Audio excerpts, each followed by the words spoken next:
جب دنیا والے تمہیں گھٹنے ٹیکنے پر مجبور کر دیں تو یہی بہترین وقت ہے سجدے کا۔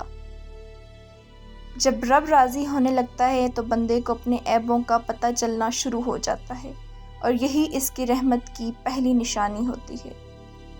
عشق حقیقی ہو یا مزاجی، دونوں میں شرک کی گنجائش نہیں ہوتی۔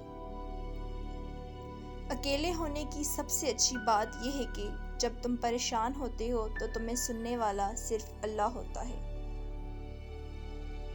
وہ جگہ چھوڑ دو جہاں تمہارے احساس اور تمہارے الفاظ کی قدر نہ ہو، پھر چاہے وہ کسی کا گھر ہو یا کسی کا دل۔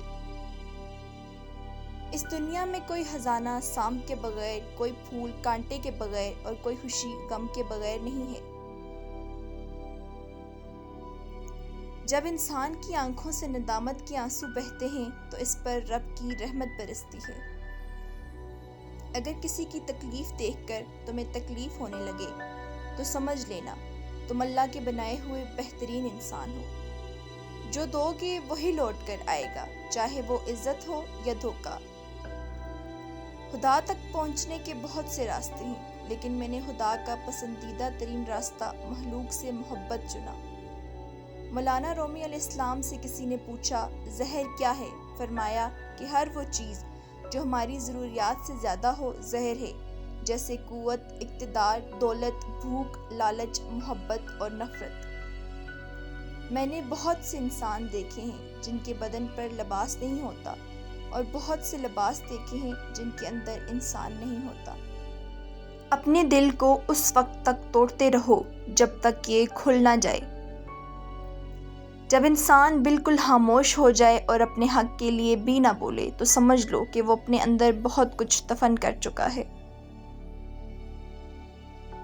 اگر تم عظمت کی بلندیوں کو چھونا چاہتے ہو تو اپنے دل میں انسانیت کے لیے نفرت کے بجائے محبت آباد کرو۔ بڑی مبارک ہے وہ آنکھ جو اللہ کے لیے روتی ہے، اور بہت مبارک ہے وہ دل جو اس کی خاطر تڑپ رہا ہے۔ دل کا بار بار ٹوٹنا اس بات کی نشانی ہے کہ اللہ تعالیٰ آپ کو اپنے اور قریب کرنا چاہتا ہے، بس دعاؤں کا سلسلہ نہ روکیں۔ شریف آدمی وہ ہے کہ اگر کوئی اس کو تکلیف پہنچائے تو وہ رنجیدہ نہ ہو۔ Thank you for watching. Video کو لائک اور کمنٹ کرنا مت بھولیے گا، اور مزید اچھی ویڈیوز دیکھنے کے لیے ہمارے چینل کو سبسکرائب کیجیے اور سائڈ پہ دیے گئے بیل آئیکن کو پریس کیجیے تاکہ نیو ویڈیوز کی نوٹیفیکیشن آپ کو جاتے رہیں۔ اپنا بہت بہت خیال رکھیے گا، دعا میں یاد رکھیے گا۔ اللہ حافظ۔